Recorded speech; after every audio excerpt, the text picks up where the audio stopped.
Hi there. My name is Reverend Don Wagner. I'm the pastor and teacher of St. Paul United Church of Christ in Lebanon, Illinois, and it's good to be with you on this beautiful Thursday. I know there are storms around in the area, but right here where I am, the day is beautiful, the birds are singing, and I'm taking in the sunshine. And that has me thinking about my favorite gospel, the Gospel of Mark. The Gospel of Mark is believed to be one of the first gospels written after the death and resurrection of Jesus Christ. It was written around 69. The Second Temple was destroyed in 70. And the sense of urgency about this gospel is always sort of captured my imagination. What was it that was going on that prompted the author or authors to write down these particular stories in this particular way in the midst of a community that was preparing to be overrun? We will never know the fullness of that story, except that we have the story itself. The word immediately appears 42 times in the Gospel of Mark. Everything has great urgency about it. And you have a sense about the author that they want people to know that no matter what happens, no matter what transpires in the government, no matter what transpires in the religion, Jesus Christ, raised from the dead, will always be the one to whom we can turn, the one that we can depend on, the one who will heal us when nobody else would heal us, the one who will listen to us when nobody else will listen to us, the one who will lift us up when we are most in despair. So the Gospel of Mark is full of those stories. In fact, the first half of it is about the building up of Jesus' ministry, and then in chapter 8, in fact, when he's at Caesarea Philippi with Peter, James, and John, and he asks them, "Who do people say that I am?" And it is Peter who says, "You are the Christ, the Son of God," that he tells them, "You can't say anything about this until after I'm risen from the dead, because there will be no context for it," essentially. But it's from that point that he's moving to Jerusalem. So that's one of the reasons that theologians refer to Caesarea Philippi as a pivotal point in the Gospel of Mark, and the Gospel of Mark as an extended passion narrative that invites us to understand that buildup of ministry and then that movement of Jesus towards Jerusalem. In light of where we are today, in light of everything that's going on in the world with COVID, in the midst of people anxious to get back to work, anxious to get things back to normal, in some cases anxious to get the kids back to school, in some cases anxious to get a paycheck coming in and to get a business door opened, to get folks back to a sense of being able to be community again. The Gospel of Mark is a reminder that no matter what transpires in the culture, no matter what transpires with viruses, no matter how we are beaten down and in some cases destroyed, God has a way of raising hope and life and love up out of what others would call death. And I hope that you cling to that this day. And I also hope that you are thinking about, like the Gospel of Mark, the author of the Gospel of Mark, what is it that you would write down in a moment when things don't seem to be going right for you? When the world seems awry and possibly cataclysmic with your job or with your relationship, with your children, with your parents, with your grandparents, with your community, with COVID all around in the hospitals and medical centers. What is it that you would have people remember about you and what was important to you? What stories would you recall? The author of the Gospel of Mark said, "I want you to remember this." And they tell the story of Jesus, beginning at baptism. And that gives us reason to pause. I've thought about that a lot in my own life. What do I want people to say? That was what he was always pointing to. Jesus. He is the one that Pastor Don always believed in, always gave credit to.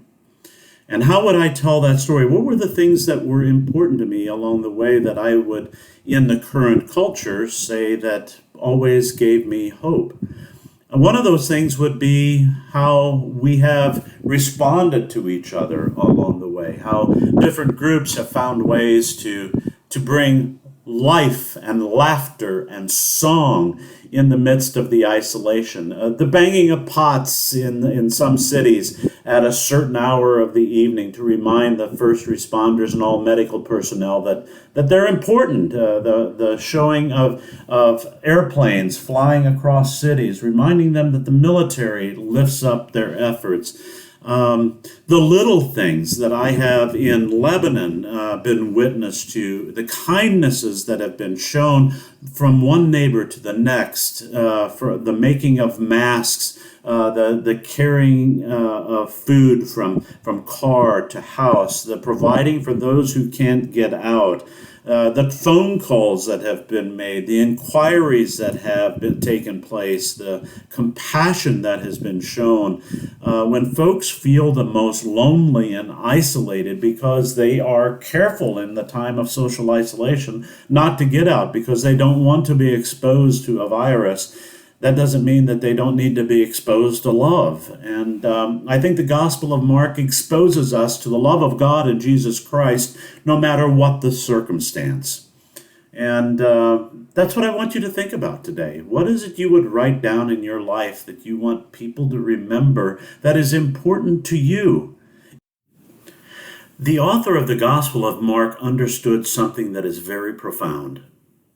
They understood that there were others who would be coming after them, who would go through similar things, who would have days when the world was upside down, when it would seem that governments weren't listening to the people, when diseases were overwhelming, when fear runs deep and terror seemed to be at every corner. They got that. They also understood that disappointment would be a part of the next generation's life, that there would be diseases that would be haunting people and forcing them in. They understood that not every day would be easy, and what they chose to write down were those things that made a difference to them.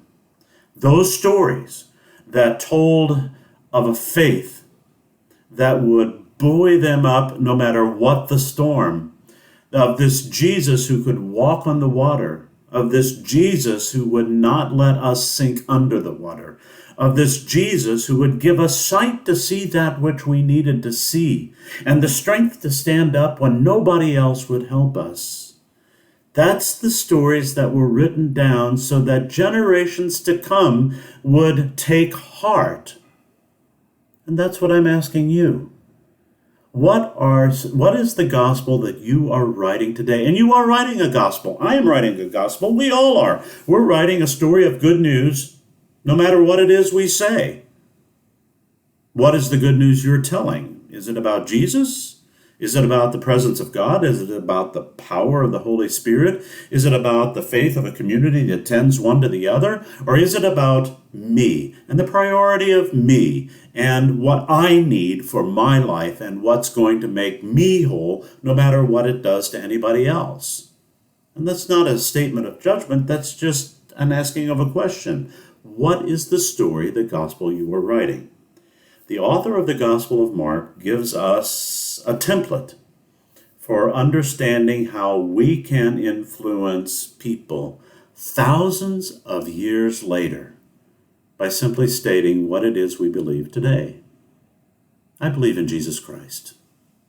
I believe in that one born of Mary that came to us, that comes to us in every moment when we are most in need, and is with us through everything, will never let us alone. I believe in the power of the Spirit to inspire people to build a community up, to find that sense of healing that isn't just found in the antibodies and found in some sort of a vaccine, but it's found in the core of who we are as a human race that is divinely gifted by God.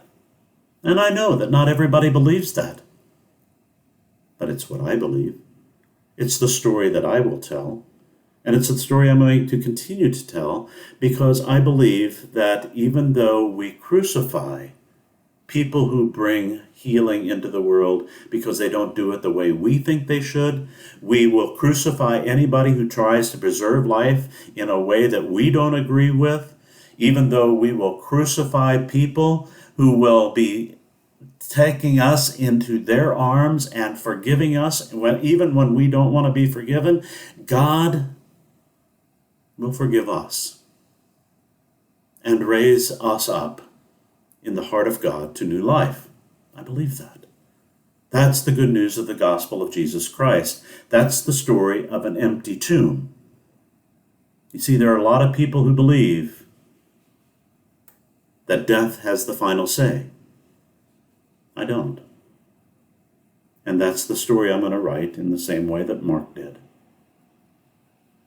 In these days of terror and concern, not just about a virus, but about how we are going to begin life again as a community, as a country, as a global village, I want it to be said that in this place, at least in this time, it begins with faith in the one who is with us in every step. This Jesus of Nazareth, who is Lord and Savior. And I will do whatever I can, and I pray you do too, in whatever way you are gifted to do, and we're all gifted differently. I can't sew masks, but I can make phone calls, and I can be with folks on the journey when the journey is difficult, and I try to do that. That's what I can do.